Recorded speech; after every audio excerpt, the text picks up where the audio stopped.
Good evening. My name is Jheri Neri. I'm the Executive Director of the Greater Cincinnati Native American Coalition. And I'm here tonight with my friend and colleague, Irene Bedard. Thank you, Irene, for being here. And we don't have a whole lot of time tonight. What we're trying to do is we're trying to put together some small 20-minute videos to introduce you to different things that are going on in Indigenous and Native American circles in our world, and things that are happening.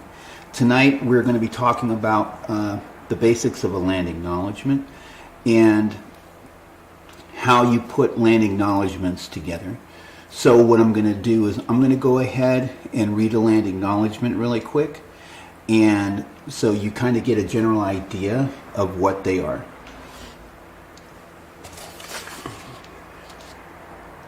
A land acknowledgement is an important path and a first step to dismantling racial and colonized oppression within our spaces. Indigenous nations have always formally welcomed and acknowledged land territories when hosting visitors and when traveling to neighboring communities. The land is not just merely a space that borders occupy. It is a depository of culture, story, history, food, and nourishment, and tradition. And it is with these traditions in mind that we reflect and center ourselves in our thoughts towards respect. Please join us as we acknowledge and honor that the word Ohio comes from the Haudenosaunee word for good rivers and was a place of gathering and ceremony, trade, exchange, food growing, sharing, and story. We acknowledge the homeland of the Shawnee, Delaware, Potawatomi, Miamia, Wyandotte, Seneca, Chippewa, Ottawa, and the Wapakoneta. Over 50 historic nations and bands call this land home. Today we are gathered on the land that was unceded and stolen. So this was an example of a land acknowledgement, and it doesn't need to be as long or as wordy as this one is. They can be shortened. And a lot of times they can be just acknowledging the people that were there before you. So what we've done is we put together a program to help you so you can craft a land acknowledgement that is specific to your area or your general areas. And we're going to give you a real brief breakdown of that, and then if you're interested, we hope that you visit our website and you can schedule something with us and we can go into more detail if that's something that you feel that you need to do. So one of the things that we want to start off with is that land acknowledgements are not new, and I guess like before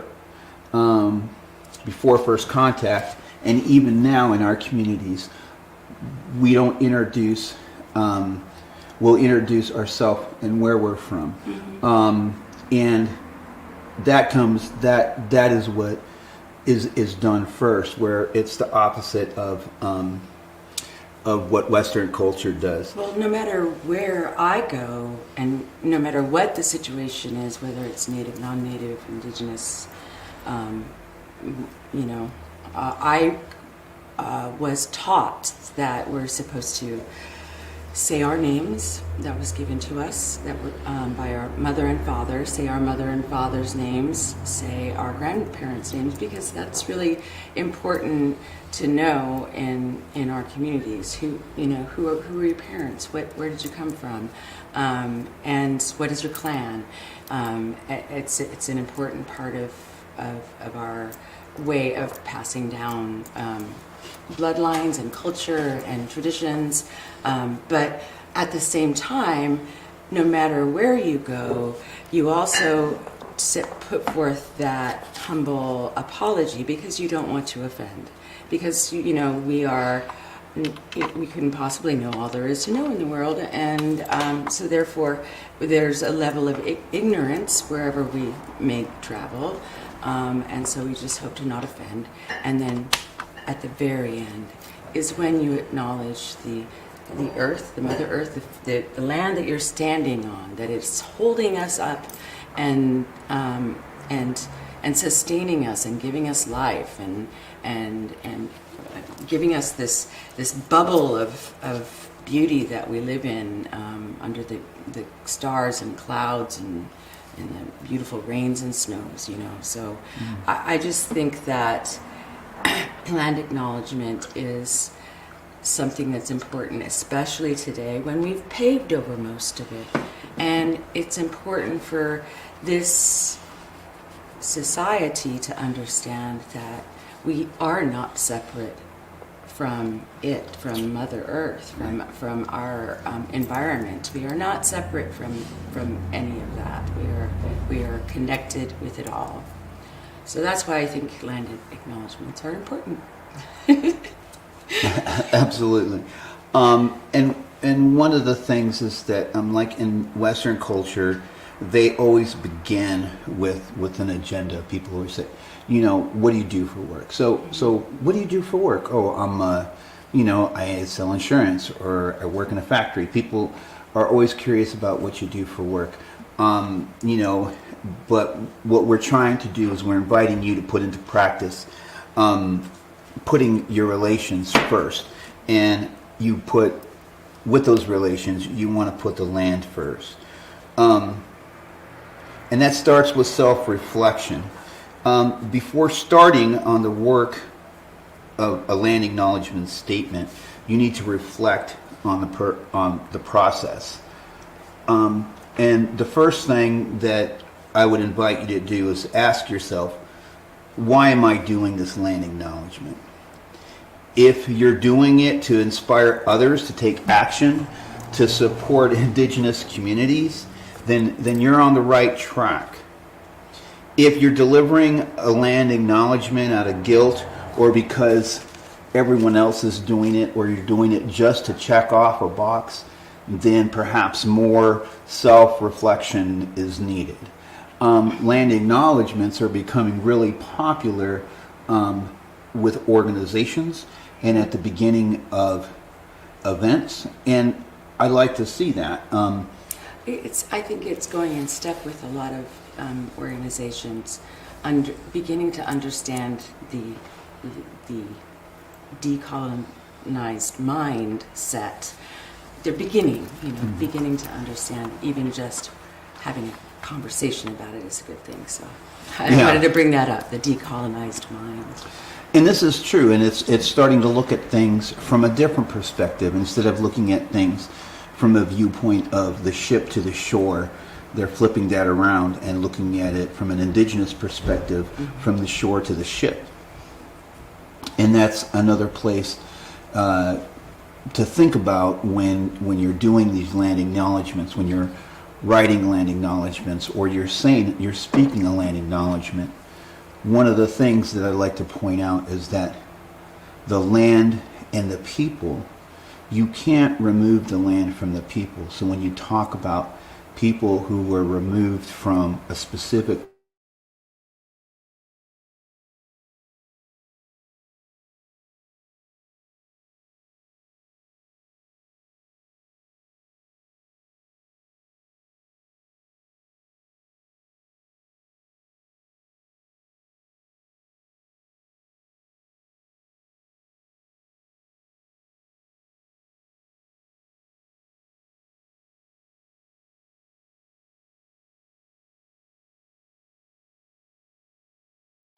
bit of it. And you can also look at and maybe I think this helps people to understand. After the Nagasaki and Hiroshima bombs, every blade of grass, it's in your hair, it's in my hair, every animal, every living being on the earth now has the radioactive isotope cesium-137, I think it is. And so it connected us all in that way. Wow. And to realize that happened from one event, and to think that we have been on this earth together for millennia. Right. We are of the earth. And that's a great way. That's even within the past couple of generations, showing how we're all interconnected in that way. And that's a very good point in reflecting on these things. The next step is, what is my end goal? What do you hope that your listeners will get from your land acknowledgement? And that's important, because if you're just speaking a land acknowledgement and you're just repeating words, then you don't have an ask. And your land acknowledgement, a lot of times, it's more than just talking about the people that were removed. It's talking about the community that still exists and what you can do to not only honor the memory of those who are no longer there, but support that community that is still there. That is here, and the community, the future generations to come, I think, as well. Because we have that understanding of deep time. And I think all humanity did at one point, but now we have our immediate fixes that we need. Everything comes on a button. And there are very few who continue to really think on the level of deep time. And I mean by that, there's an indigenous tribe down in South America, and I'm trying to remember the name of the tribe, that will take ficus leaves, and because they want to cross this river, and they know that it's going to take, perhaps they won't even live to see that bridge having been honed and built by this living tree out of a ficus that they do over generations, and it creates this living bridge. Wow. And that is someone who is thinking in terms of deep time. So I think that's another way to visualize it for people, that why this is important. Right. Right. I mean, we even think about the people of the mounds, the Hopewell, and I mean, those are to us are our ancestors, and they live they live within us. So, I mean, absolutely. And so something else that we want to think about is, when will I have the largest impact? When is the best time to give the land acknowledgement? If you're having an event, or if you are doing a show or something, when is the best time to do a land acknowledgement? When is it going to have the biggest impact? We encourage you to do your homework, and this is important.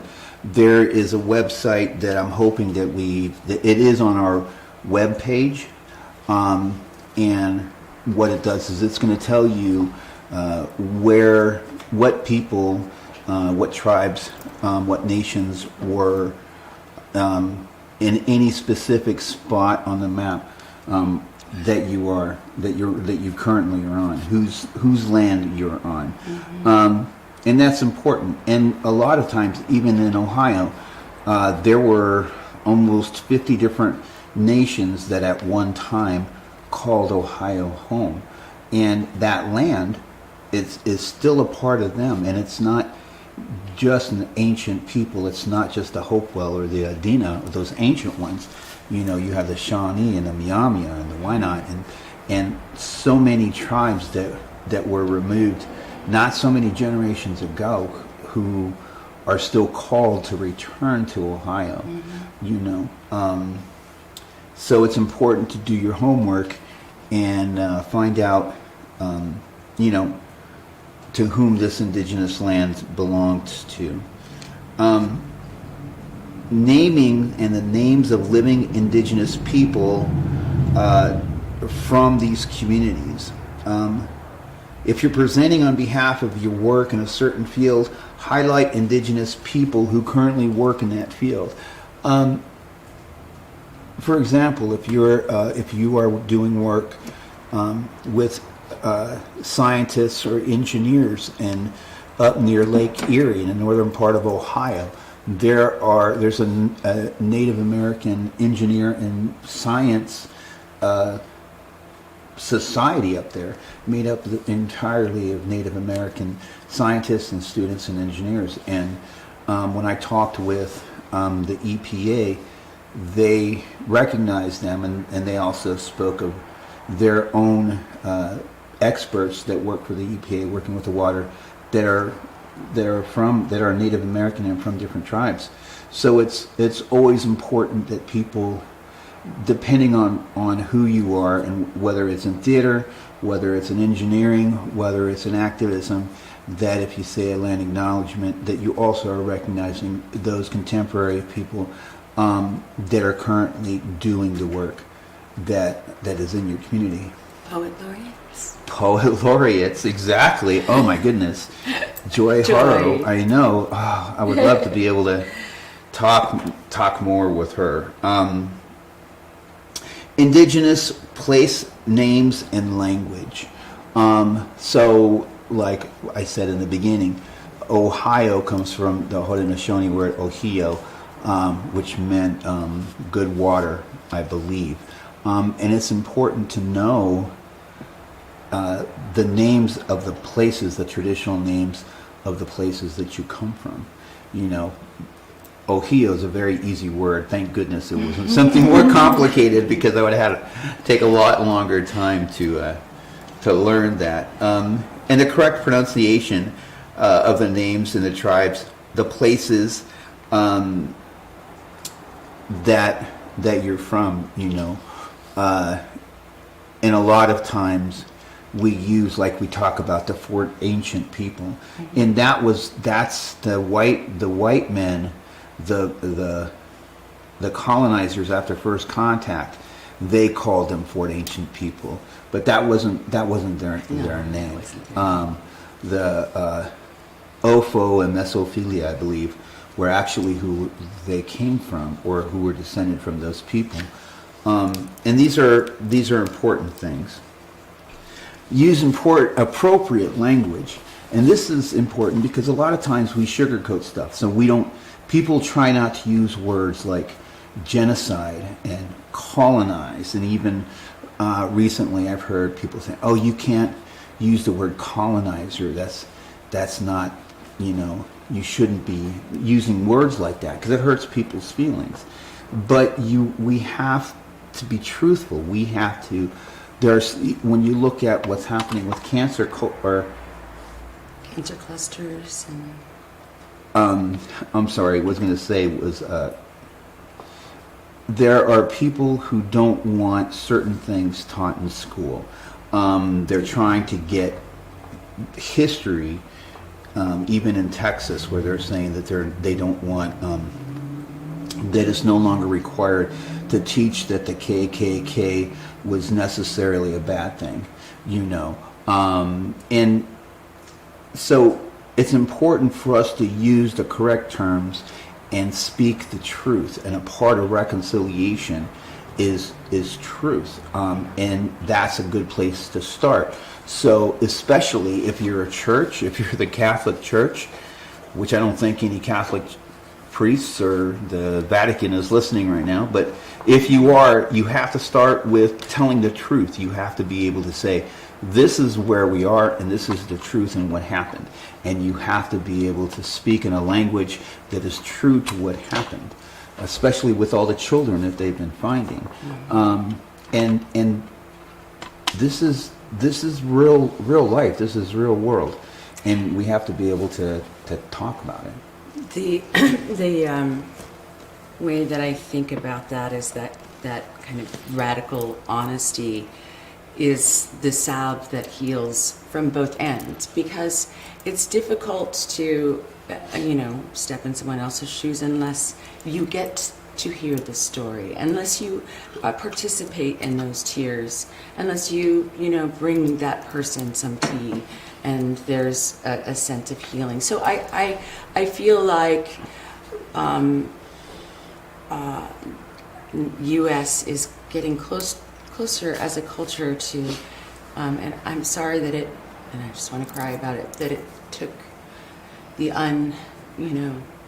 veiling of all the children that passed away. But I think it's people's eyes are opening. Right. So I'm happy in that way. You can always try to find something good out of, whatever it is. Right. And that's something that so mourning is a process.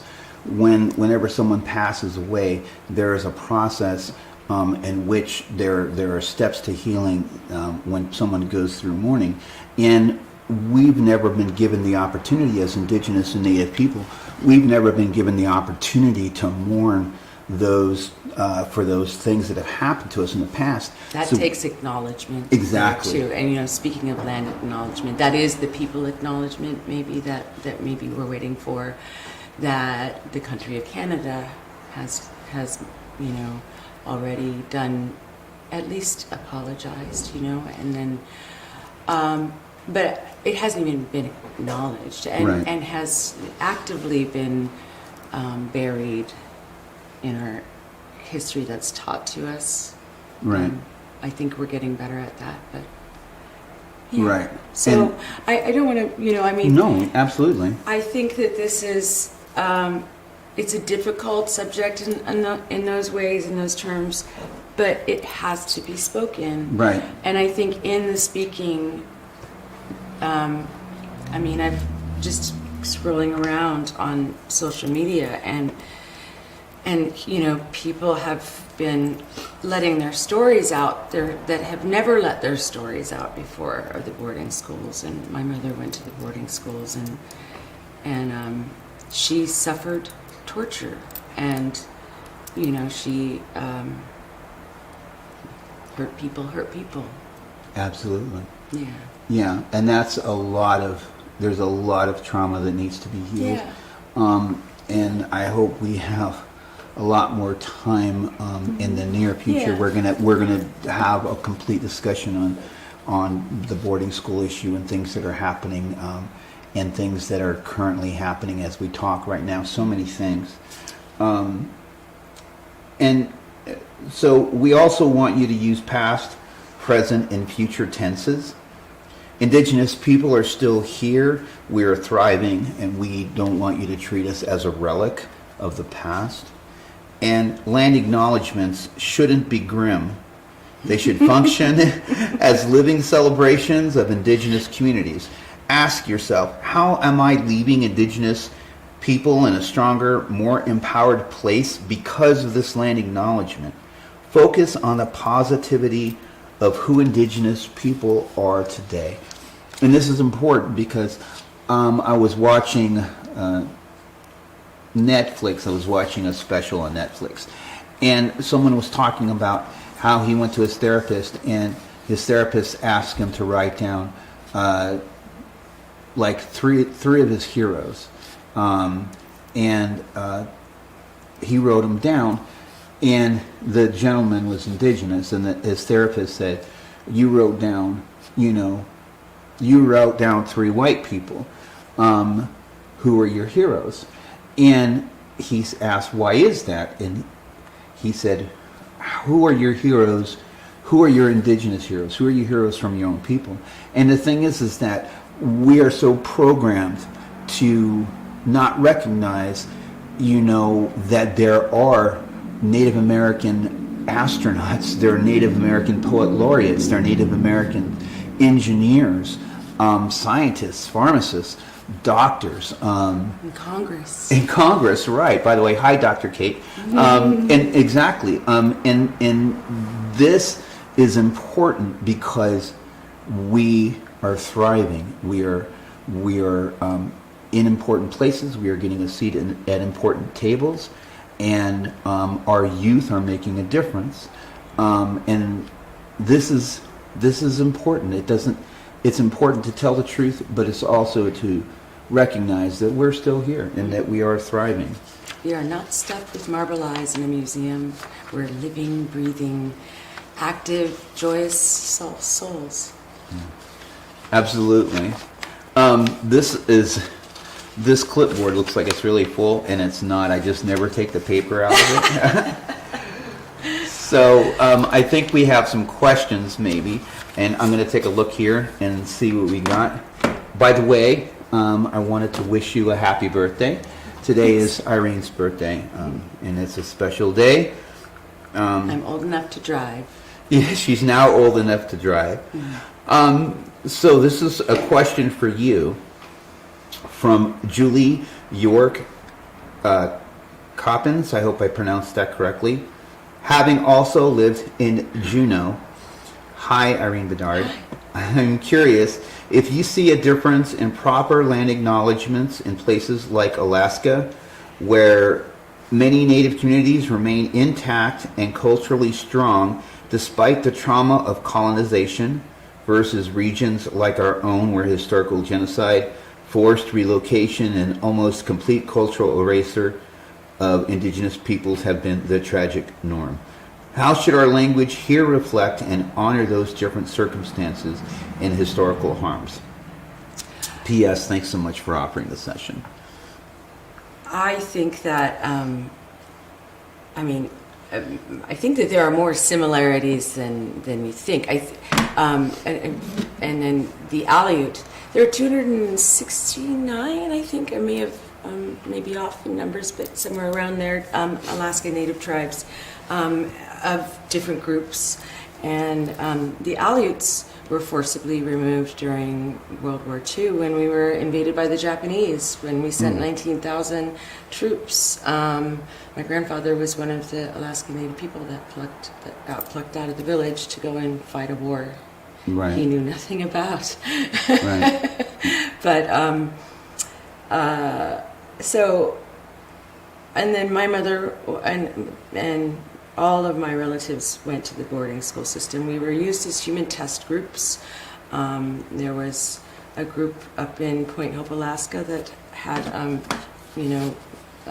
radioactive human testing done on them as well. And I think that,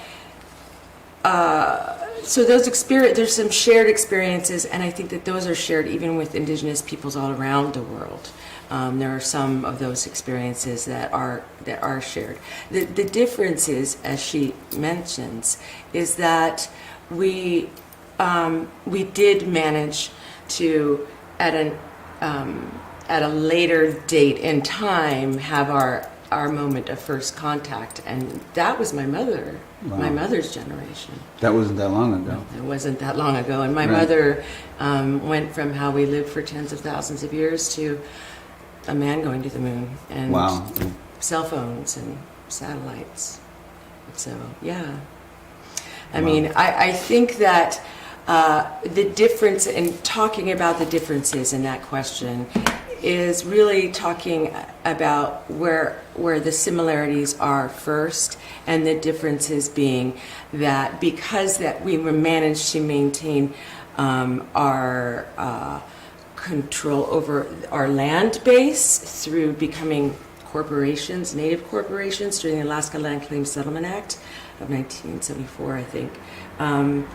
And we managed to maintain that relationship with the land that we came from. I think that's the major difference, and that is why the land acknowledgements are going to be that different for so many people. But I can also say that, as a Maori elder said to me when I was feeling a little bit like a lost polar bear in Ohio, this our mother is where we're from. Right. This is our home. No matter where you are, you're home. Right. You know. So I feel like the land acknowledgements are going to be similar, but I think that in some ways the people down here in the lower 48 might have more than one place they can acknowledge as their home now. Right. So it's a different thing. in our times. Right. Yeah. And I think something that we all, that Indigenous people have in common in talking with Isaac, is something that was and Lewis, is that the similarities in that stewardship towards the land, and how Indigenous people have always had that relationship with the land, regardless if they were in New Zealand or Australia, or South America or Canada, and that's important. So I think we're about out of time. I don't think we have any other questions right now. So I want to thank you for being here with me. I look forward to working with you in the future. We're going to try and do these once a month on different subjects. And I want to shout out to Joe Hill, who's made it back home. Shout out to Winona, who is out of jail. I encourage everyone to do what they can to help honor the earth and help stop Line 3. Ask Joe Biden and his administration, who were here yesterday, to take back the permits and stop Line 3. We are so far beyond the petrochemical industry and fossil fuels. We have a bright future ahead of us, and that's renewable energy. And it's a huge industry too. So as far as people worrying about, what's going to happen to our economy, it's going to be a boom. So right, exactly, exactly. And that's a good relationship with any kind of Native peoples. If you're doing something for the earth and land, then you're doing something for us. So yeah. So, thank you. We appreciate you guys taking some time out to talk with us today, and we will see you next month. Thank you, guys. Kuyana.